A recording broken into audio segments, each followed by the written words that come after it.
Of course. Here's your requested 900-word introduction in English, following all your instructions. Disclaimer: this story is based on true events shared for storytelling and awareness purposes. Names and certain details have been changed to protect privacy. Viewer discretion is advised, as the topic involves infidelity and emotional distress.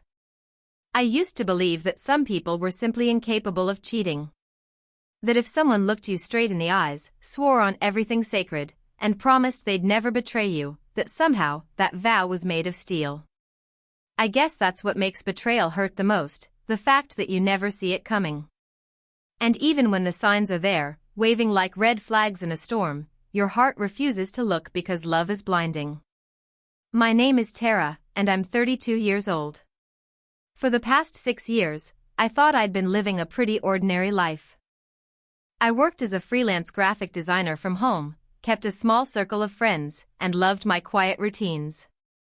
And, most importantly, I thought I'd married the man of my dreams. His name is Daniel. He's 35, charming, funny, and the kind of guy who makes everyone in the room feel seen.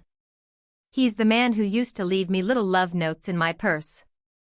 The one who once woke me up at 2 in the morning just to slow dance with me in the kitchen. When we first met, I wasn't even looking for a relationship. But Daniel swept me off my feet. He'd say things like, "I'd rather die than cheat on you," or, "I could never hurt you like that." He said it so often that it became part of who he was to me, the faithful husband who'd never betray me. If only I'd known how easily words can be spoken by someone hiding secrets. I suppose, looking back, there were tiny cracks in the perfect picture. The way he started coming home a bit later than usual. The phone calls he'd step outside to take, laughing at something I wasn't allowed to hear. The sudden interest in buying new clothes and switching cologne. But when you love someone, you explain those things away. You tell yourself he's just stressed at work, or that he deserves some privacy. I'd built my entire world around trusting him, so the thought of doubting him felt like treason. Then came the night that shattered everything. It was a Thursday. I'd spent the whole day working on a client project and hadn't noticed how late it had gotten. Daniel had texted me earlier saying he'd be working late because of an urgent project. Nothing unusual. Except, something felt off. It was just a gut feeling, the kind that buzzes in the back of your mind like a mosquito you can't swat away.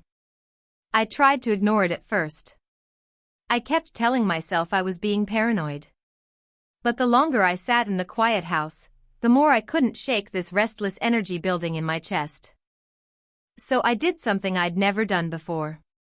I opened our shared laptop and checked the location sharing app we'd both installed years ago, back when Daniel wanted me to feel safe knowing where he was. At first, I thought it was a mistake. The blue dot on the map wasn't anywhere near his office. It was across town, in a neighborhood I'd never heard him mention. My stomach dropped so hard I felt like I might throw up. I told myself there could be a perfectly reasonable explanation. Maybe he was helping a friend. Maybe his car broke down.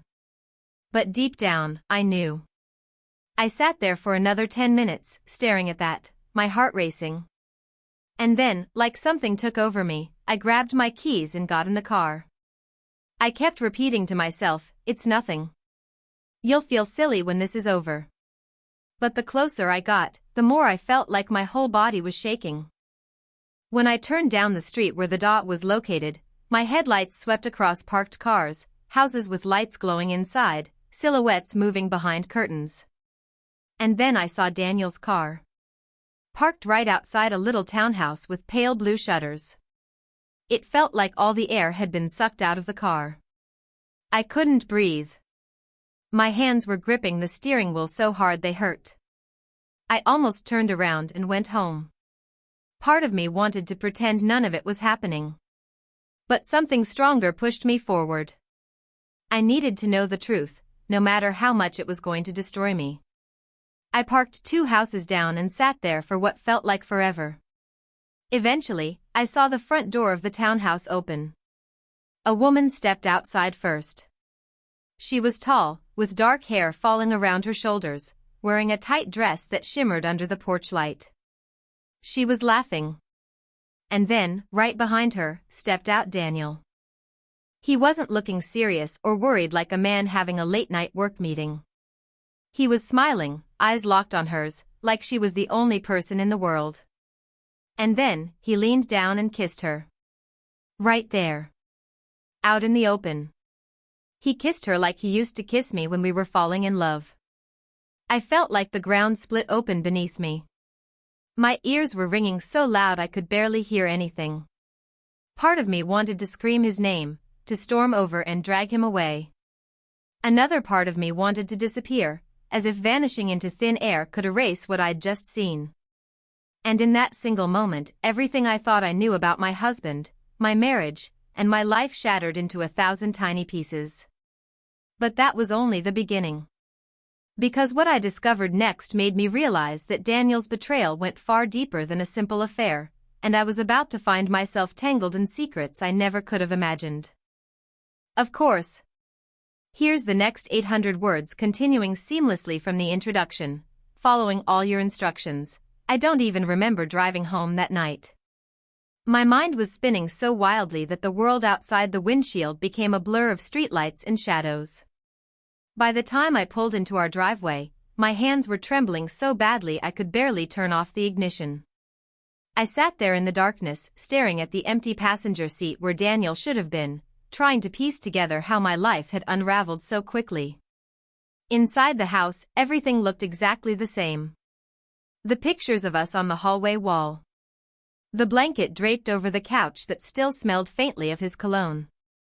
Our wedding photo sat on the mantel, frozen in time, two smiling people who believed love could conquer anything.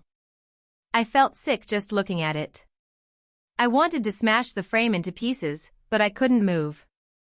I stood there for a long time, hugging myself, hearing the clock ticking on the wall like a countdown to the moment he'd come home and lie straight to my face.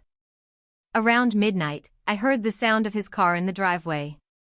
My heart started pounding so loud it echoed in my ears. I didn't know what I was going to say. Should I confront him immediately? Should I pretend I didn't know and try to gather more proof? I felt trapped between rage and fear. Daniel walked in carrying a takeout bag and acting like nothing was wrong. He kissed me on the forehead, which made my skin crawl, and said, "Hey babe, I grabbed some dinner for us." "Sorry I'm so late, the client meeting ran over." I stared at him, unable to form words. Part of me wanted to scream right then and there, "I saw you." But instead, I swallowed hard and forced myself to play along. I don't even know how I managed it. I sat at the kitchen table while he unpacked containers of Thai food, chatting about his day, cracking jokes, like he wasn't hiding a whole other woman behind my back. Every word he spoke felt like a knife twisting in my chest. I noticed tiny details I'd ignored before, how his shirt smelled faintly of perfume that wasn't mine. How he checked his phone every few seconds and tilted the screen away from me. How his eyes kept darting toward the clock, like he was waiting for this fake dinner to be over. When he finally went upstairs to shower, I sat there in the kitchen, staring at my untouched plate of noodles, feeling like I was living someone else's life. I wanted to believe this was a nightmare. That I'd wake up and find Daniel beside me, snoring softly, the way he always did. But deep down, I knew that everything had changed. Over the next few days, I tried to act normal. I went through the motions, working, texting friends, smiling when I didn't feel like it. But inside, I was crumbling. I started remembering little things that suddenly made sense. Like how Daniel had taken up extra work on weekends. How he'd begun locking his phone with a new passcode. How he'd suddenly become defensive whenever I asked harmless questions about his day. I became obsessed with finding the truth. While he was in the shower, I'd check his pockets, his briefcase, even the glove compartment in his car. One night, while he slept beside me, I picked up his phone and tried to unlock it using every code I could think of: our anniversary, his birth year, my name. Nothing worked. I felt like I was drowning in secrets. It was the following Monday when I decided I couldn't live in the dark any longer. I called my best friend, Lena. She's the only person I've trusted with my whole heart since college. I told her everything, the location tracking, the woman at the townhouse, the kiss. I expected her to be shocked, maybe angry on my behalf. But instead, she went quiet. Tara.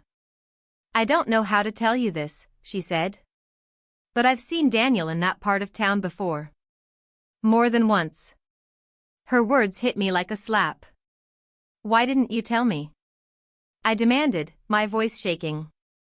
I didn't want to accuse him without proof, she whispered. And I wasn't sure what he was doing.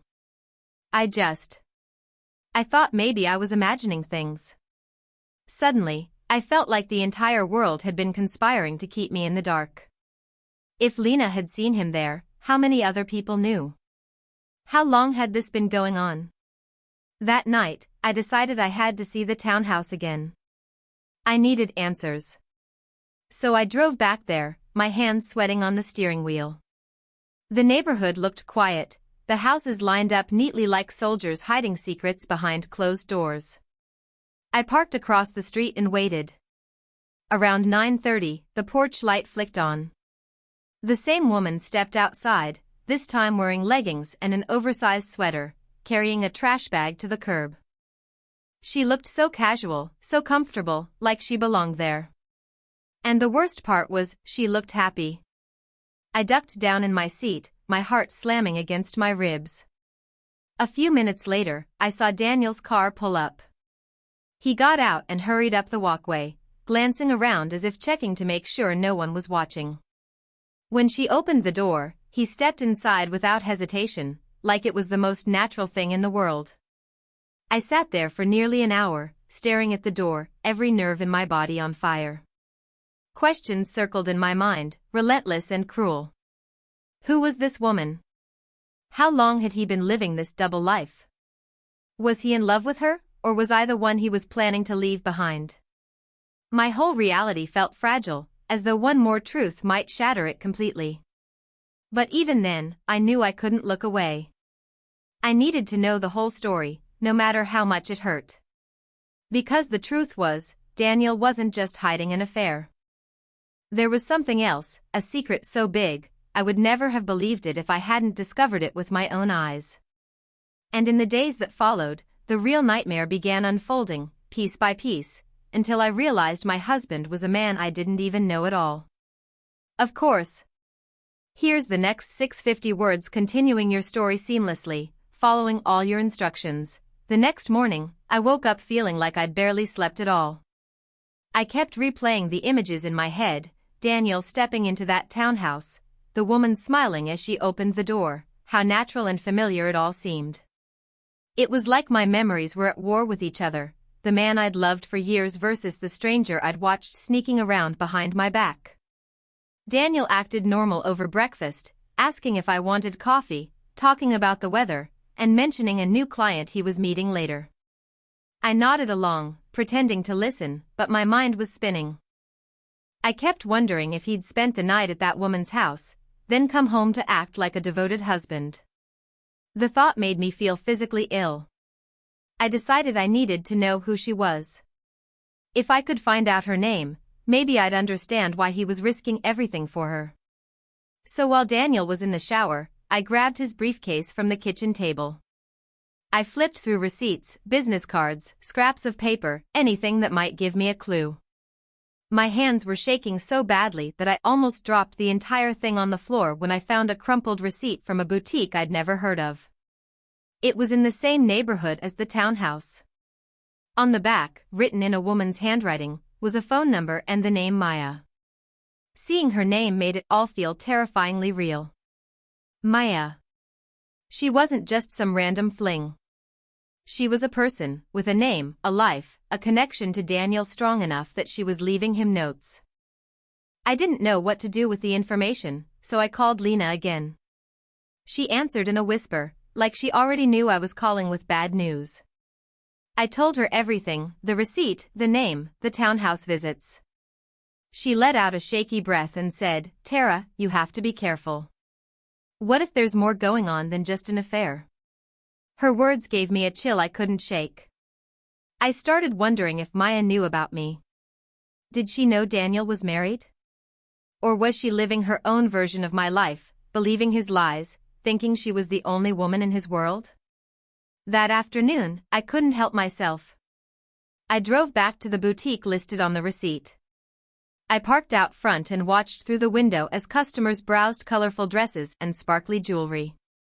My heart pounded when I saw Maya behind the counter, chatting with a shopper and laughing. She seemed so normal, so friendly. Nothing like the other woman I'd imagined in my nightmares. I wanted to storm inside and scream at her, demand to know how long she'd been stealing my husband. But I stayed in my car, frozen. What if she didn't even know about me? What if Daniel was lying to her too? The thought made me feel sorry for her and furious all at once. That night, I finally tried to talk to Daniel. I asked him why he'd been coming home so late, why he seemed distant. He just smiled and pulled me into a hug, saying work was stressful but he'd be better soon. He smelled faintly of Maya's perfume, though he probably didn't realize I'd noticed. Instead of confessing, he started telling me about a business opportunity he was exploring, one that might require him to travel more often. He described it in vague terms, using words like investors and new partners. The more he talked, the more I felt like he was building an alibi for himself. Over the next few days, I kept following Daniel without him knowing. I'd wait until he left the house, then trail his car at a distance. Each time, he ended up either at that townhouse or the boutique. But one night, I followed him to a small restaurant downtown. He sat at a corner table with a man I'd never seen before. They were talking quietly, leaning close, glancing around the room like they were afraid of being overheard. I snapped a few photos from outside the window, my hands trembling so hard the images came out blurry. But I knew something bigger was happening. This wasn't just a simple affair. There was money involved, secrets, and perhaps people I didn't even know existed. A few days later, Lena called me in a panic. She'd been doing some digging of her own and said she'd found Daniel's name on some business documents linked to a shell company registered in Maya's name. When she told me the company address, my blood ran cold. It was the townhouse I'd seen them at. Suddenly, it wasn't just my marriage on the line. It felt like my entire life was balanced on the edge of a blade. And deep down, I knew the worst part was yet to come. Because I was starting to wonder if Daniel's lies could get me hurt, or worse, drag me into something I could never escape. The night before everything came crashing down, I could barely sleep. I kept pacing around the bedroom, staring out the window like something, anything, would give me a sign of what to do next. My marriage had turned into something unrecognizable, like I was living in someone else's twisted story. I couldn't shake the feeling that the truth was bigger than what I'd already uncovered. And worse, I was starting to believe that Daniel wasn't just cheating, he was hiding something dangerous. That same night, Lena texted me a screenshot she'd found while digging deeper. It was a business listing for the shell company, with both Daniel and Maya's names attached. But what caught my attention was a third name. Eric. It didn't ring any bells, but when I showed Daniel's old photos to Lena, we found one from a company party 3 years ago. Eric was there. Standing beside Daniel. Smiling like they'd known each other for years. And suddenly, I remembered him, vaguely. Daniel had once called him an old college friend. Said they'd lost touch. The next day, I followed Daniel again. But this time, I didn't just sit back and watch. I waited until he and Eric entered the same downtown building, an old office space that looked half abandoned. I parked nearby and got out of the car, heart pounding in my chest. I couldn't explain it, but something about that place felt wrong. Like I was walking into something I wasn't meant to see. I crept around the back alley and found a side entrance slightly open. I slipped in as quietly as I could, staying behind a stack of crates as I listened to muffled voices from inside the next room. They were arguing. Not loud but sharp.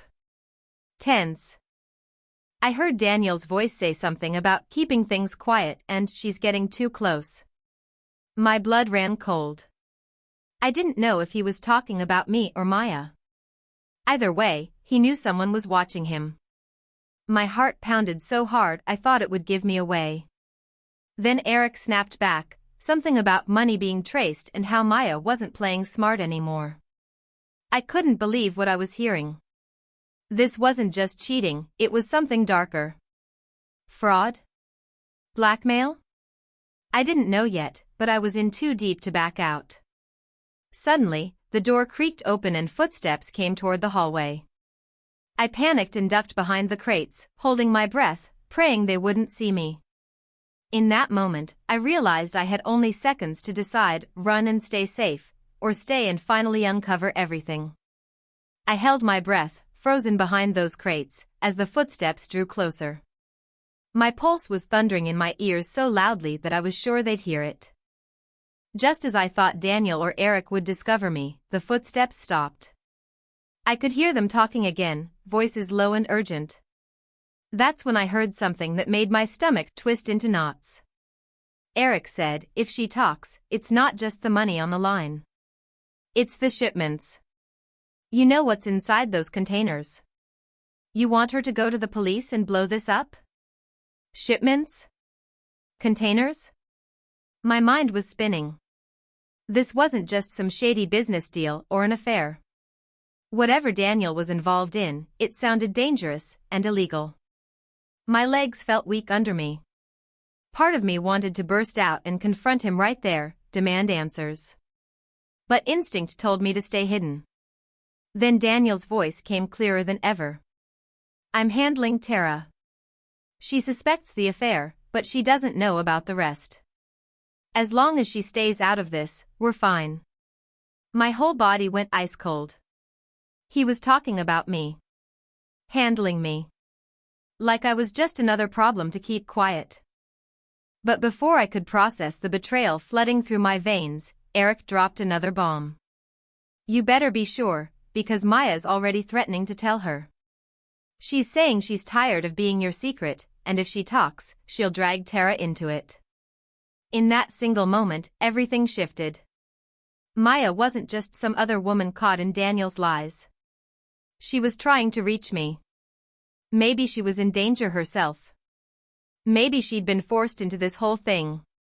The fear that had been clawing at me for weeks turned into pure terror. Because now I realized I wasn't just dealing with a cheating husband. I was caught in something far bigger, and if Maya was planning to expose it, I might be running out of time. My body felt like it was shaking apart as I crouched there, trying to process the truth unraveling around me. I knew I couldn't stay hidden any longer. If Maya was planning to talk, and Daniel and Eric were planning to stop her, then I had to do something before it was too late. I waited until the hallway fell quiet, then slipped out the side door and raced back to my car. My hands were trembling so badly I almost dropped my phone as I called Lena, blurting everything out in a panic. She told me to meet her at the police station, that I needed to tell them everything. But before I could even pull out of the parking lot, a familiar car skidded to a stop beside me. Daniel jumped out, eyes wild, shouting my name. He yanked open my car door, demanding I come with him so he could explain. I screamed at him to stay back, accusing him of lying, cheating, and running illegal shipments. His face went pale, and for the first time, he didn't have any smooth words ready. Then suddenly Maya appeared, running up behind him, breathless and crying. She shoved a flash drive into my hand and gasped, "Take this to the police, it has everything. The shipments, they're moving stolen art overseas." They threatened me to stay quiet. Daniel lunged for her, but I slammed my car door and sped off, heart racing as I headed straight for the police station. But just as I thought it was over, as I handed the flash drive to an officer, my phone buzzed with a new text from an unknown number. It read, "You think Daniel was the mastermind? Think again. You're still not safe." And in that instant, I realized this wasn't just Daniel's betrayal, it was part of something far bigger than I'd ever imagined. I stared at that text message, my fingers trembling around my phone. Part of me wanted to throw it across the room, pretend this was all over now that Daniel was exposed. But deep down, I knew I couldn't ignore the warning. The police took the flash drive from Maya, and within days, everything exploded. Daniel, Eric, and several others were arrested for running an art smuggling ring that stretched across multiple countries. Headlines blared about the hidden shipments and how they'd laundered money through shell companies. It turned out Maya had been involved at first, but she'd gotten scared and tried to break free. She was the real reason the whole operation unraveled. The police told me I'd probably be safe now, but the truth is, I still check over my shoulder sometimes. I moved into a small apartment across town and filed for divorce. Lena helped me box up the life I'd built with Daniel, and while it broke my heart, I finally started to feel like I was reclaiming myself. I think the hardest part wasn't losing Daniel, it was losing who I thought he was. But I've learned that secrets always find their way into the light, no matter how carefully someone tries to hide them. If you're watching this because you suspect your partner is hiding something, trust your instincts.